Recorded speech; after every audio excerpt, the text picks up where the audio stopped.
Today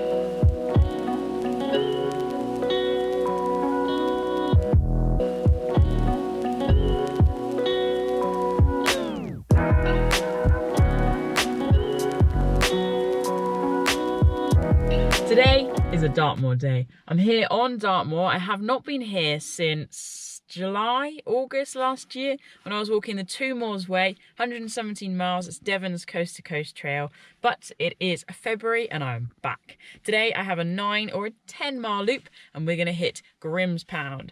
If you don't know what Grimspound is, I suggest you stick around because we are gonna find out. Let's go.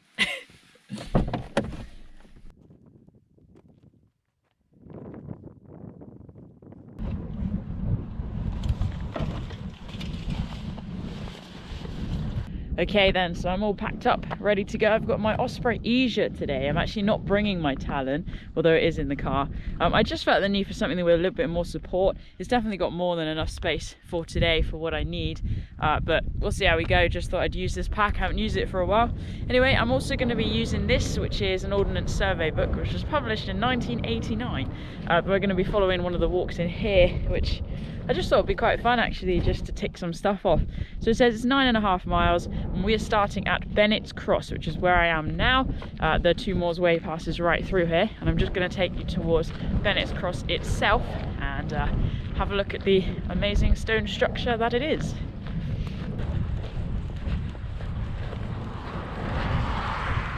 Ah, this brings back memories. In fact, the last time I was here, there was like a massive swarm of flying ants and it was horrible. So I ducked into the Warren Inn and hid in there for a bit. But this is a Bennett's Cross, which is believed to be a stone marker, although the actual age and original purpose of it is currently unknown. So it's still being explored. But this is where I'm parked, Bennett's Cross car park. We can see just down there, in fact you probably can't see it, it's quite far away, is Grimspound itself. So you're gonna have to wait till a little bit later on in the walk before we actually land up there. But what I'm gonna do is I'm gonna head up to this tor up here, get some far-reaching views on this glorious day. Let's get exploring Dartmoor. Woo!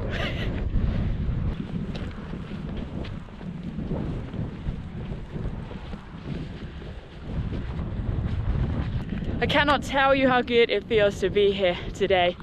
The sky is the most vibrant of blues. This is the perfect winter walking weather. You know, we've had our snowfall earlier in the year already. We've had a lot of rain and now we have the sunshine, and that is why I'm here today. I now have 168 square miles of Dartmoor to explore, and as you can tell, I'm feeling pretty stoked about it. But today is also a little bit of an experiment. I have a sock on my GoPro right now. Looks a little bit odd, but I'm making it work. And basically I'm just testing the sound quality. We've got a gentle breeze today, but this is enough that the microphones would normally pick up. So I'll be able to get back later and see what the quality is like. Hopefully this is audible, you can hear me. If not, don't worry, just enjoy the landscapes instead. That would be a great lunch spot if it was time for lunch. Not quite though. Check out that view.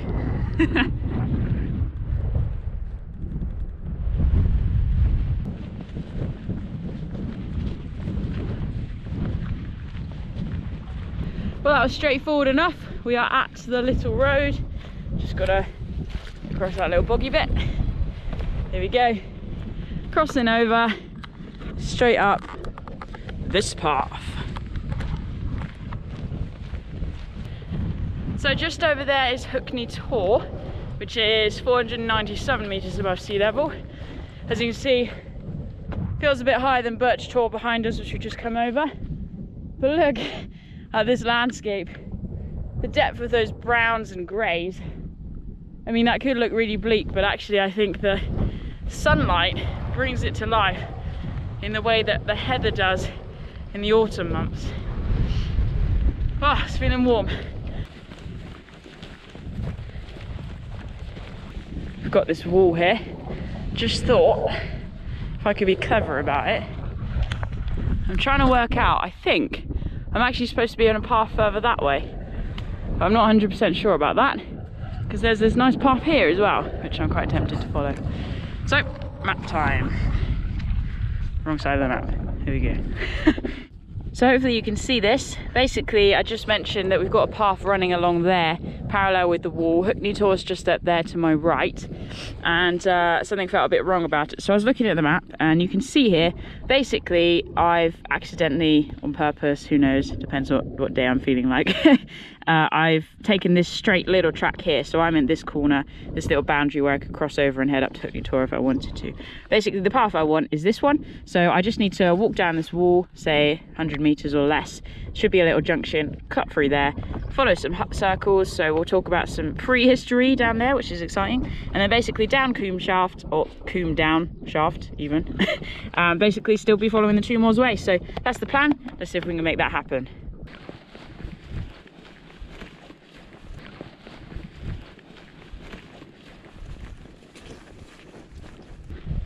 Aha, this looks better. So you see that little junction there, or that little corner thing, whatever it's called. Oops, sorry sheep. This is the way we're going. Dangerous mine shafts, please keep to bridle path. All right then. Oh, maybe not. Where is it? There it is.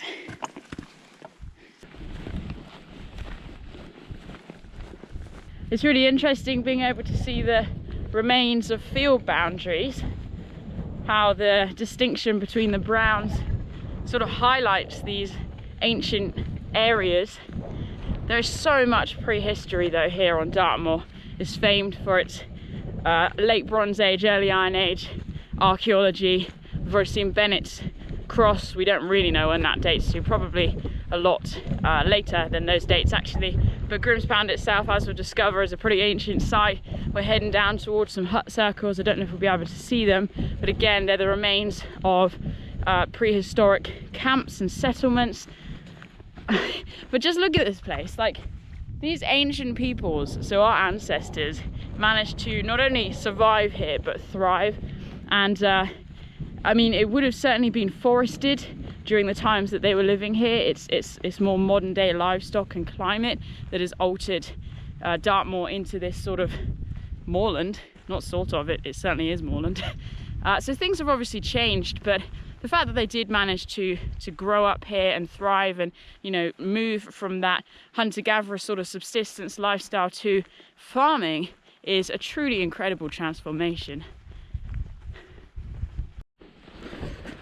I'm expecting that that pool of water is something to do with the Coombe Down shaft, disused shaft. And actually, you can probably see the sparkling on the hillside there. That's all water. So this is a spring sort of area. The water's coming up out the ground and flowing down. So it's probably all accumulated in that disused shaft. Wow, that is such a lovely spot. I can imagine in the summer when this whole area dries out a bit, nice picnic place. However, it is not summer. Oh, that bit was deeper than I expected. The shaft probably is the site of tin extraction, which was at its peak during the later medieval period.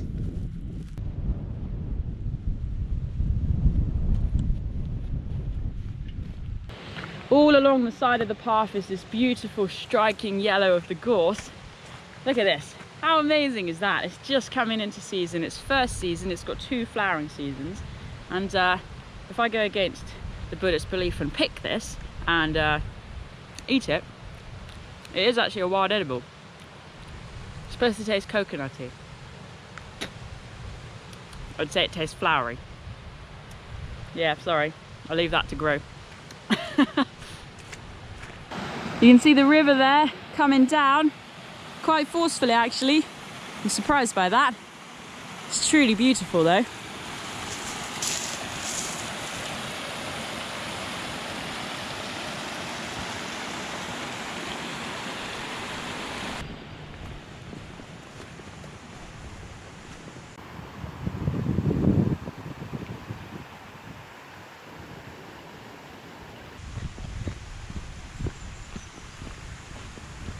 I can't keep this smile off my face for more than half a second.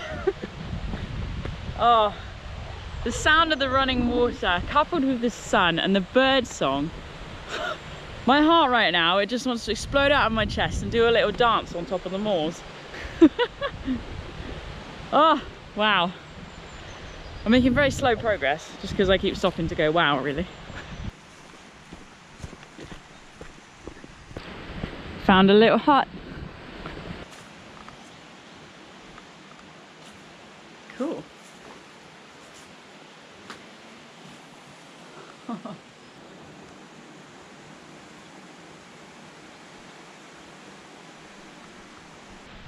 So we're just dropping down now into West Combe Farm. So we're still on the Two Moors Way, and what we should be able to do is find a footpath that way, so to my right, which is east, I believe, on the map, and hopefully follow that through some fields. Task number one is getting through the gate. There you go. Little chicken.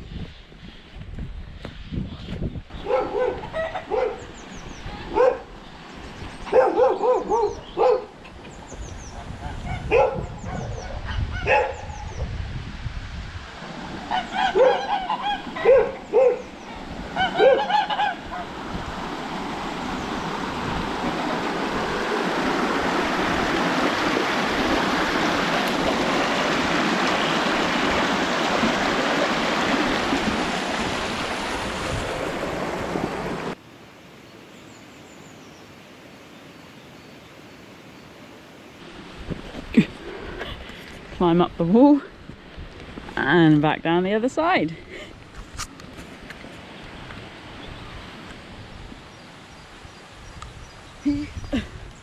Oh, survived. Whew.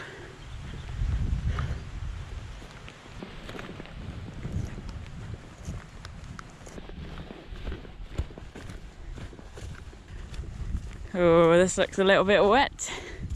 Not got my gaiters on. In my backpack though. Alright, make the most of this clumpy grass. It's like a rites of passage to get to the gate over there.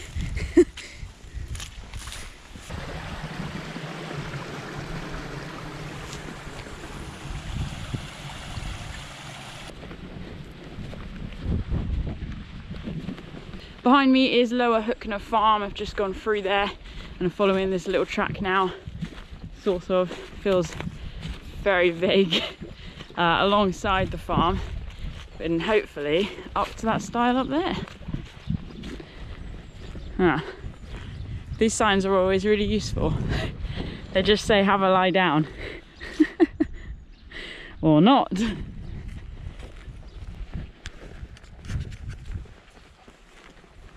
I think I might have gone wrong somewhere. I now appear to be trapped. Okay, so I've definitely gone wrong somewhere. I'm in a field, there's no way out. I'm just wondering if I should be in that field, and if so, can I see through? Let's try this. Probably gonna die. That's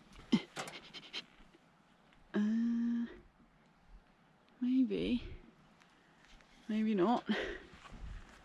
I'm very close to where I should be. I can feel it. What am I doing? Right, come on, figure this out. Map, yes. Okay, having looked at the map, I think I've cut into the wrong field. I did wonder why the gate was tied up. So basically I just had to walk along the edge of this field and then cut into the next one. So that's what I'm going to do now. Rewind. There we go. Okay, let's try that again. So I'm going to follow the boundary instead of crossing it. Bit of a difference. Let's see how we get on.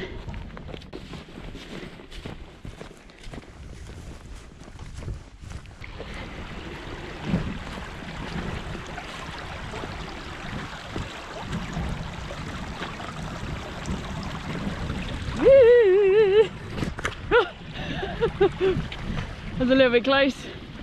We survived with no damage. See the horses?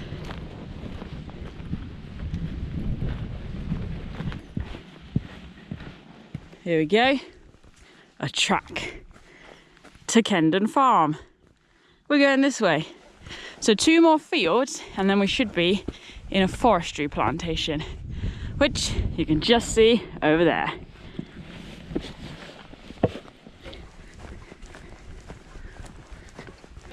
Oh flip, how stunning is this?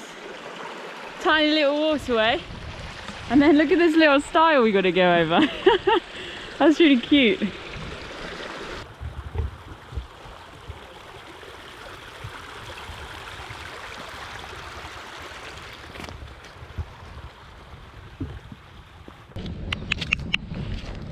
Hey horsey! Oh wow.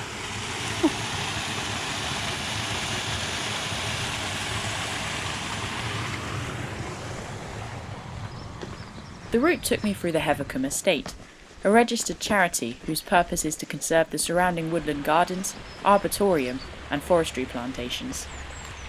Ah, this is the first proper hill of the day. Came as a bit of a surprise. Whew. It's good.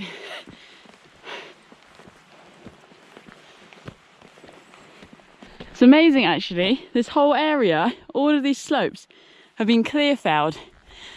I mean, look at these stumps. Oh, if you could smell that. Tree blood. Gosh, that must have been pretty precarious work on these slopes. At the top of the hill is the High Heathercombe Centre, a vibrant community space that offers opportunities for groups and organisations to access Dartmoor. So we're waving goodbye to this tarmac stretch and that view. We're going to head up through this gate onto the permissive bridle path. This feels a bit like a dried up riverbed actually. Let's hope it's not. As I climbed up and over King Tor, I made sure to keep stopping and looking back over the widening views that grew with every step. It truly took my breath away, and the sense of freedom made my heart soar.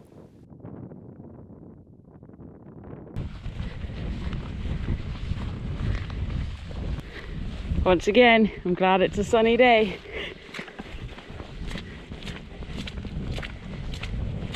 Oh yes. Oh, that's pretty neat. I can see the wall that we came through earlier where we dropped down to the Coombe shaft and that beautiful pool of water. So we've done a nice little loop. Obviously I could see that on the map, but it looks so much nicer seeing it on the ground. That's very rewarding actually. So making steady progress towards Grimspound now. And this is where things start to get very exciting. I've just realised whilst talking to the camera I've successfully missed a junction. So rather than being this side of Hookney Tor, I want to be that side. And yeah, there's no problem being this side at all, but that's not quite what I planned for today. So across the moors we go. There it is. There's Grimspound, the late Iron Age settlement. That's so recognisable within the Dartmoor landscape. This immense stone circle that would have contained 24 huts. The walls itself would have been 1.7 metres high. Such an iconic view. Let's get a bit closer.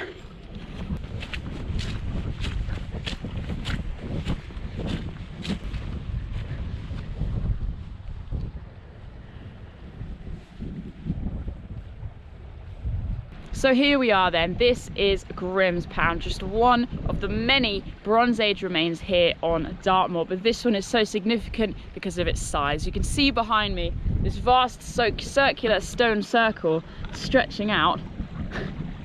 It's a pretty magnificent place, and actually with the 2 tors either side, you really get the feel that this is not a defendable location. So the theory is that the height of the walls was basically just to keep the livestock in. But when you stand here with the wind just gently blowing past, you can really get a feel for what it would have been like to live here, with the huts all crammed together and the animals milling around, the people inside working around the central hearths. It's got a real atmosphere about it. And the name itself is believed to derive from the Anglo-Saxon word for the god of war, so that's Grim, or more commonly known as Odin. So it does make you wonder why they built this settlement here, but I can tell you, maybe they just appreciated the view. It always amazes me that anyone and everyone is free to just wander around this ancient site, including checking out the various roundhouses. Each hut would have had a double ring of granite slabs and a rubble infill, a technique still used in dry stone walling today. The entrance, though, is one of the most iconic features, often described as being the most imposing of all. It would have been a paved and stone corridor 5.5 metres long, with megaliths and other large stones lining the way.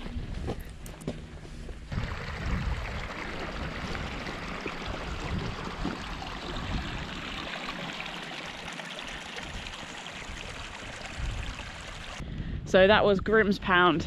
Now we're going to head up to the top of Hookney Tor, have a bite to eat, and work out a plan from there.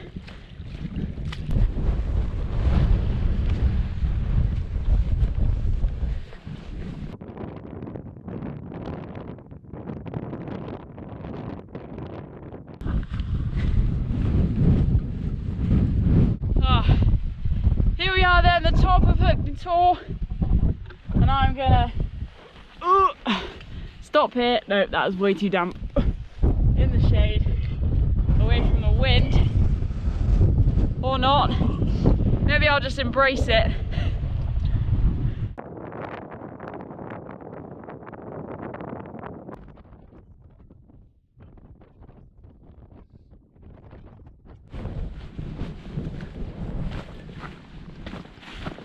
Right, so we've had a change of plan. Whilst I was enjoying my apple and banana, I'll just stand here because it's sheltered, I was looking at the map and I spotted the Birch and Vitifer tin mines, the remains of the tin mines, and I've never been there before. I haven't even really noticed it on the map, but it was only because I walked past some people and just, as you do, which way are you going? Oh, we're going to the tin mines. I'm like, tin mines? My ears perked up. So I've changed the route. This morning I was following the guidebook as best as I could, but now what I'm going to do, instead of heading south and then working my way back north, I'm actually just going to head directly to the west. Pretty sure it's west. I'm trying to visualize my map in my head. So heading west towards the tin mines. So that's the plan. We're dropping down back to that little road that we crossed earlier, and then basically we'll climb back up towards Birch Tor and explore the remains of the tin mines. Let's see how this goes. Oh, it does mean, actually, it's worth me saying, this walk is going to be a little bit shorter, so it probably knocks off about 1.5 miles, which is fine. I don't really mind. I don't necessarily walk for the distance, so I walk for the cool things to see.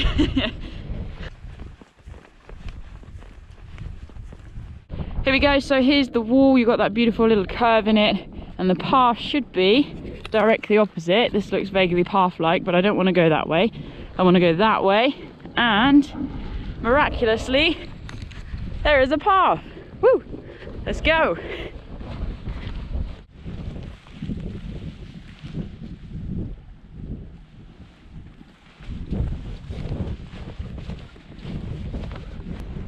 Warren House Inn, that way.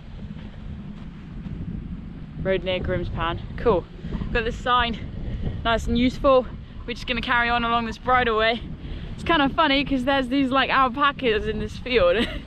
Definitely not native to here.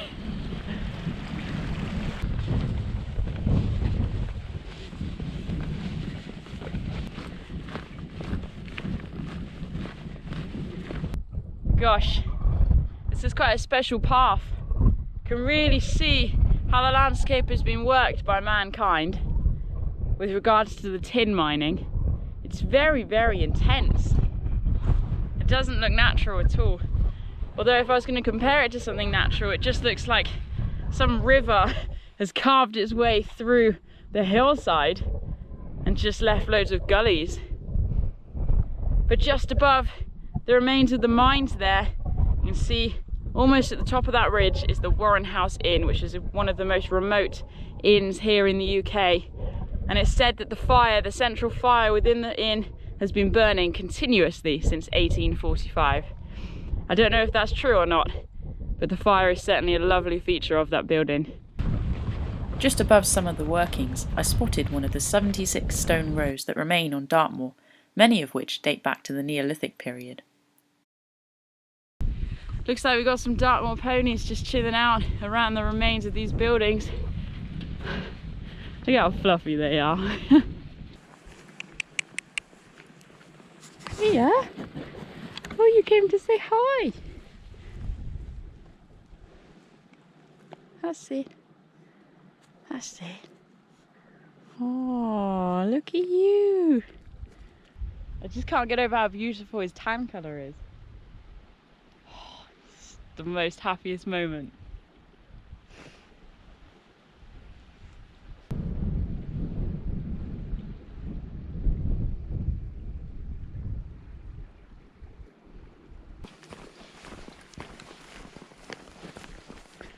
Never mind Grimspound, that was the highlight of my day. I just adore horses. I can so see why they're used for therapy.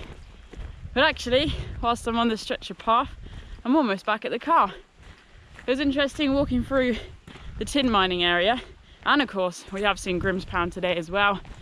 It's just been a really lovely walk, very diverse in terms of the landscapes that we passed through. A real nice sort of preview of what Dartmoor has to offer. So I'm just going to keep climbing, head back to the car, and that is it for today. So folks, until next time, enjoy your adventures and stay wild.